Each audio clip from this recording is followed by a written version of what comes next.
agresores sexuales de niñas, niños y adolescentes para evitar que estas personas puedan involucrarse en actividades directas con grupos vulnerables. Pasó el primer debate del proyecto de ley orgánica de Registro Nacional de Violadores, Abusadores y Agresores Sexuales de Niñas, Niños y Adolescentes. Todos aquellos que dañaron a nuestros niños y que han cumplido una condena una vez que salen en libertad, no pueden trabajar cerca de ellos.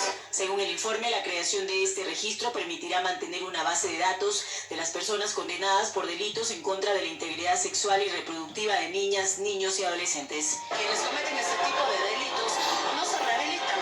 Por el contrario, cuando se encuentran privados de su libertad, se encuentran en una falsa calma porque no son los adultos quienes les llaman la atención, no son los adultos quienes despiertan el impulso sexual, son los niños.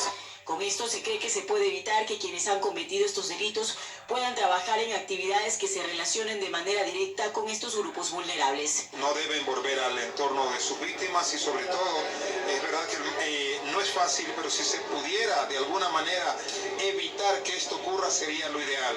Pero en el hecho doloroso que ocurra, evitar que vuelvan a entrar en contacto con sus víctimas y a tenerlos plenamente identificados, yo creo que es lo mejor. Nosotros deberíamos formar una cultura de respeto a la dignidad humana, el respeto a los derechos de los demás. En 2017, de acuerdo con datos de la Fiscalía, se presentaron más de 1.250 denuncias por abuso sexual a menores de 14 años, mientras que entre 2008 y 2017 el Ministerio de Educación contabilizó 919 denuncias de violación sexual en espacios educativos, es decir, un promedio de 102 casos cada año. De ahí que la comisión señala la necesidad de crear instrumentos que permitan reducir el cometimiento de estos delitos. Propuestas como castración química y cadena perpetua que se aplican en los Estados Unidos, en Francia, en Reino Unido, porque no podemos, sobre pretexto de defender derechos humanos, poner en riesgo la vida e integridad de la mayoría de ciudadanos. Hay asambleístas que consideran que las sanciones deben ser más drásticas. Helen Quiñones, 24 horas. Más voces se unen a apoyar el juicio político en contra de la exministra de Salud, Verónica Espinosa. Esta vez Fundaciones contra el Cáncer piden explicaciones a Espinosa por el cuadro básico de medicinas y por los medicamentos caducados. Ellos, los jóvenes que luchan contra el cáncer, piden sanciones contra la exministra de Salud. ¿Hasta cuándo vamos a tener que pedir y rogar por la medicación? ¿Hasta cuándo vamos a permitir que muchas personas que sufrimos de cáncer mueran?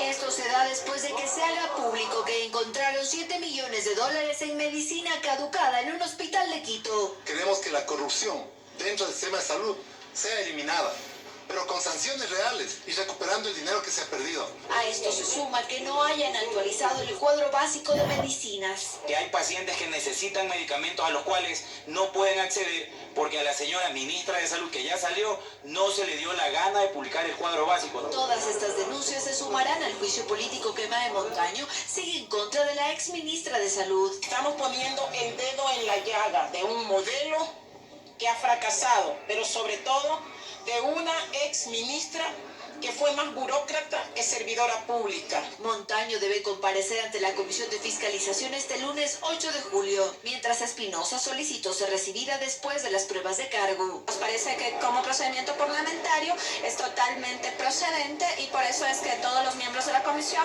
han resuelto suspender el día de hoy para que ella sea convocada el miércoles de la próxima semana. Mientras tanto, siguen las investigaciones en la Comisión de Fiscalización. La visita a las bodegas de la ARSA es fundamental, según Azuero.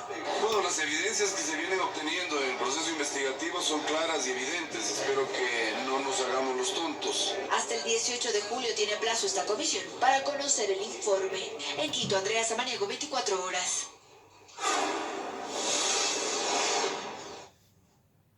Un médico que denunció presuntos actos de corrupción en el Hospital del Seguro Social Teodoro Maldonado Carbo de Guayaquil asegura haber sufrido un atentado contra su vida.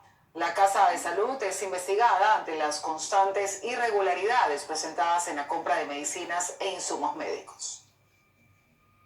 Así quedó el auto del doctor Alex Vivas luego que la noche de ayer 2 hombres en un auto blanco lo interceptaron a la altura de la Ciudadela Urbanor en el norte de Guayaquil. Según el afectado, uno de ellos se le acercó con un arma, mientras que el otro rompía una de las ventanas del vehículo. Y recibo un impacto frontal con un combo impacto de la ventana donde yo venía conduciendo y aquella persona tenía un revólver con la cual procedió a golpearme el vidrio.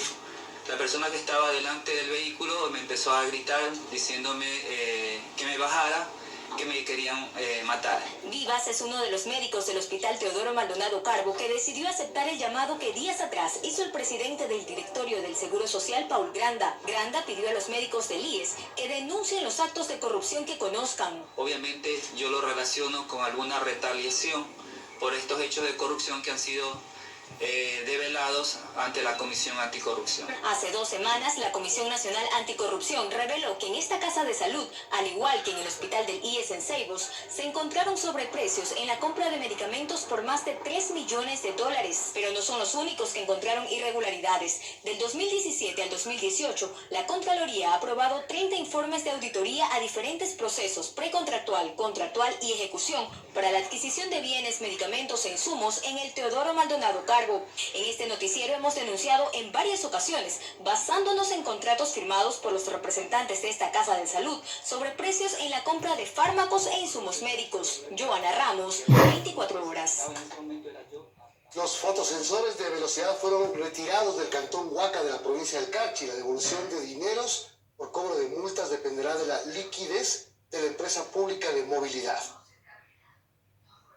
Luego de 9 meses de instalados 2 fotosensores en el cantón Huaca, los dispositivos fueron retirados por la empresa pública Móvil del Nor, acatando la resolución del Tribunal de Garantías Penales del Carchi.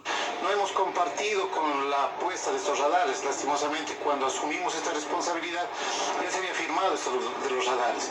Las más de 30.000 multas quedan sin efecto en la Agencia Nacional de Tránsito y los dineros cobrados serán devueltos según un calendario que depende de la liquidez de la empresa pública de movilidad.